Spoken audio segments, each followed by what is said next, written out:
कुछ मत करो। कलिकाल में, कलियुग में अगर शिव को पाना है तो पार्थिव शिवलिंग का निर्माण कर लो और एक लोटा जल शिव को चढ़ाना प्रारंभ कर दो। शिव प्रकट। इससे सुंदर और क्या हो सकता है? इससे सरल और क्या हो सकता है? इससे सुंदर और क्या रीत हो सकती है?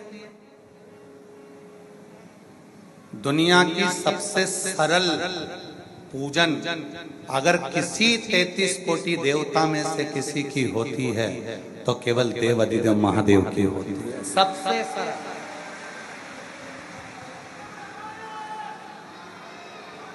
उससे सरल कुछ नहीं है। अगर भगवान लड्डू गोपाल जी आपके यहाँ विराजमान है, भगवान राम जी आपके यहाँ विराजमान है, भगवान कृष्ण आपके यहाँ विराजमान है, माँ जगत जननी दुर्गा भवानी आपके यहाँ विराजमान है, दत्त भगवान आपके यहाँ विराजमान है, 33 कोटि देवता आपके यहाँ विराजमान है, तो उनको वस्त्र भी पहनाना पड़ेगा, उनको रोज भोजन भी कराना पड़ेगा, उनको रोज मिश्री का भोग भी लगाना पड़ेगा, उनको रोज प्रतिदिन श्रृंगार भी करना पड़ेगा, उनको रोज फूल माला से श्रृंगारित भी करना पड़ेगा।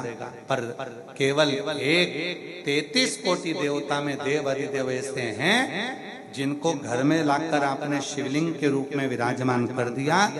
अगर 2-4 महीने में भी अगर आपने एक बार जल चढ़ा दिया तो भी शंकर भगवान करुणा की बरसात करते ही रहे। बेटा भूल सकता है बाप को, बच्चे भूल सकते हैं अपनी माँ को, बच्चे भूल सकते हैं अपने पिता को, पर पिता और माँ अपनी औलाद को कभी नहीं भूलते, चाहे बेटा और बेटी कैसे। वो पिता है, जगत का बाप है, वो भूलता नहीं, करुणा करता है, कृपा करता है और कृपा की बरसात करता है। कृपा की न होती जो तुम्हारी तो सूनी ही रहती अदालत तुम्हारी। गरीबों के दिल में जो जगह तुम ना पाते तो किस दिल में होगी इबादत तुम्हारी। कृपा की न होती जो आदत तुम्हारी तो सूनी ही रहती अदालत तुम्हारी। अगर वो कृपा नहीं करता तो ये कथा तो ऑनलाइन चल रही है। ऑनलाइन का मतलब होता है टीवी के सामने बैठकर सुनो, फेसबुक यूट्यूब पर सुनो, मोबाइल पर सुनो, घर पर सुनो। अगर वो कृपा ना करता तो तुम ऑनलाइन में भी ऑफलाइन आते क्या? आए हो, पहुंच गए हो तो तेरे मंदिर में आना मेरा काम है और मेरी बिगड़ी बनाना तेरा काम। आ गए हो तो उसने कृपा की। वो देता नहीं तो तुम आते नहीं, और आज फिर आए हो, फिर देगा और फिर आओ।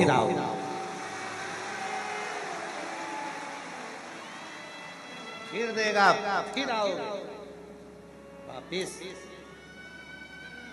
और मिलेंगे आप लोगों से गुरु पूर्णिमा की 24 से 29 जुलाई की जो कथा है, 15-20 दिन बाद फिर वही कथा जब आप सुनने आओगे, बात करेंगे आपसे कि सुनकर गए थे ऑनलाइन कथा, ऑफलाइन आकर क्या दिया उसने। आप खुद लिख कर भेजोगे कि मेरे बाबा ने मुझे दे दिया जो चाहिए।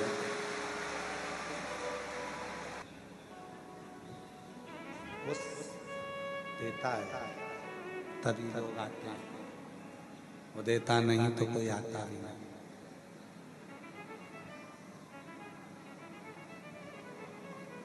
बस पार्वती जी को तुमरुका जी ने जो कहा, पार्वती जी को तुमरुका जी ने जो समझाया, पार्वती जी को तो तुमरुका जी ने कहा कि आपने तप कर लिया, साधना कर ली, उपासना कर कर देख लिया, सब कुछ कर कर देख लिया, अब शिवलिंग बनाकर देखिए, पार्थिव शिवलिंग का पूजन कर देखिए।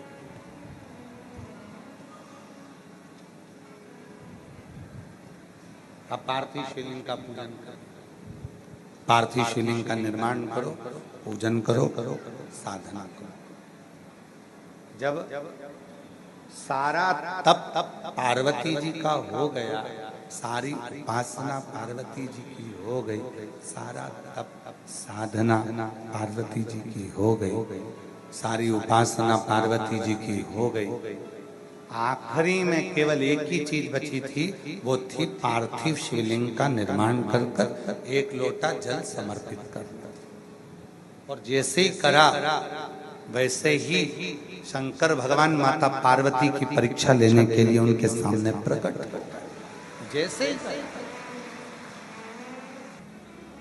अब तुमरुका जी ने उनको तरीका बताया, पार्वती जी को दशरथ जी के घर में जब संतान नहीं हुई तो गुरु बाबा ने उनको तरीका बताया कि यज्ञ करवा। भगवान कृष्ण के घर में जब संतान नहीं हुई तो गर्गाचार्य बाबा ने उनको तरीका बताया कि ऐसे शिव की साधना करो। दुनिया के लोग क्या कहते हैं, सियोर वाला गुरुजी तो ना जाने कहां का टोना टोटका बताता रहता है, उपाय बताता रहता है। टोटका किसको कहते हैं कि सियोर वाला बाबा कह दे कि नींबू लाओ, सिर पे से उतारो, काट के फेंकिया, उसको टोना कहते, उसको टोटका कहते। कहीं चौकी लगा कर बैठ जाए और कोई विद्या कर दे, उसको टोना टोटका कहते। उपाय तो दशरथ जी ने भी अपने गुरुजी से पूछा था कि मेरे घर में 3 पत्नियां हैं और तीनों की औलाद नहीं है, कोई उपाय बताओ।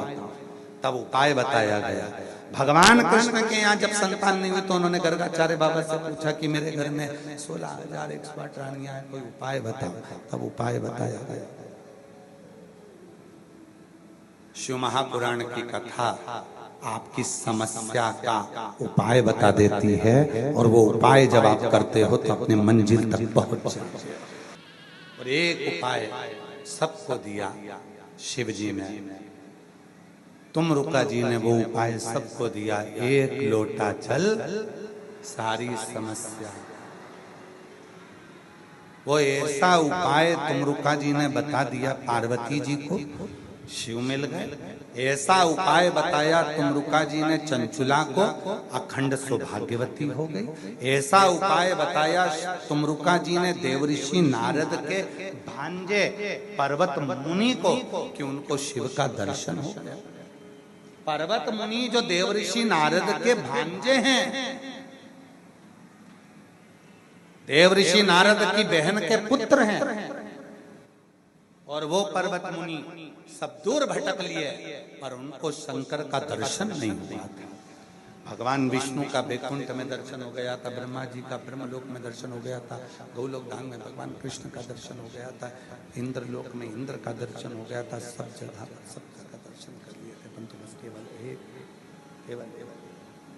हर जगह पर दर्शन हो गया था, बस केवल एक भगवान शिव का दर्शन, भगवान शंकर का दर्शन पर्वत मुनि को नहीं हुआ।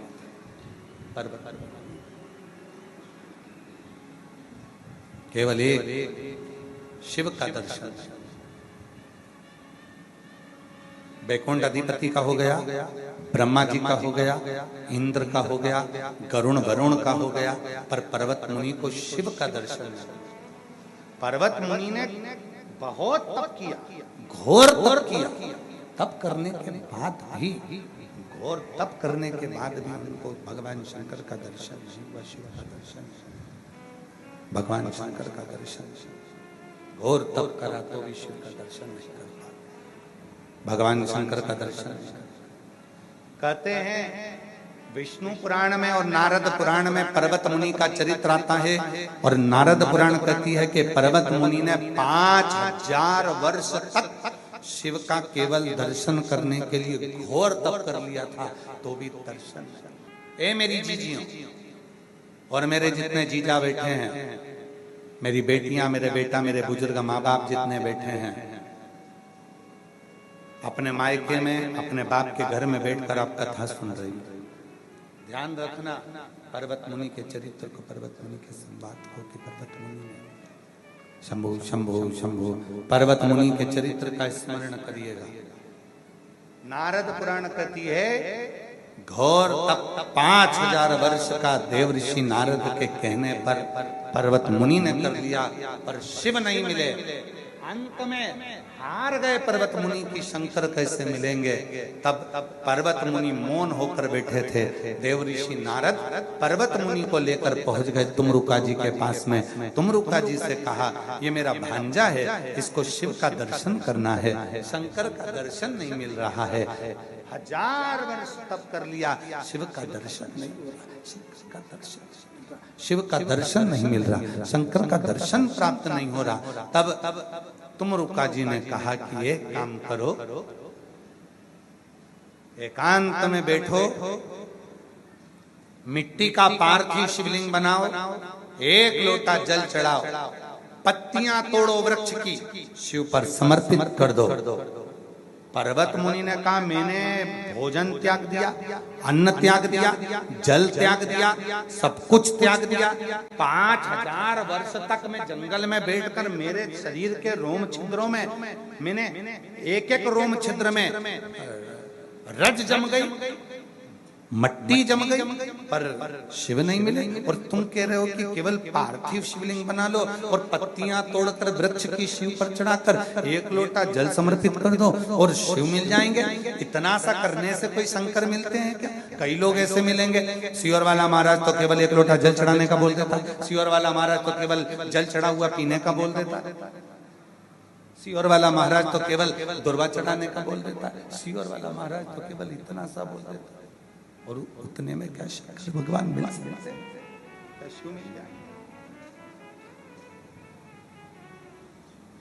क्या इतने में शंकर की प्राप्ति हो सकती? क्यों नहीं? थोड़े से पूजन से, थोड़े से जल से, थोड़ी सी साधना से, थोड़े से मंत्र से क्या शंकर मिल सकते? क्या शिव प्राप्त हो सकते? क्या शंकर कहीं जाएगा? थोड़ी सी साधना, थोड़ा सा उपासना, थोड़ा सा मंत्र, थोड़ा सा जप, थोड़ी सी साधना, क्या शिव मिल सकते?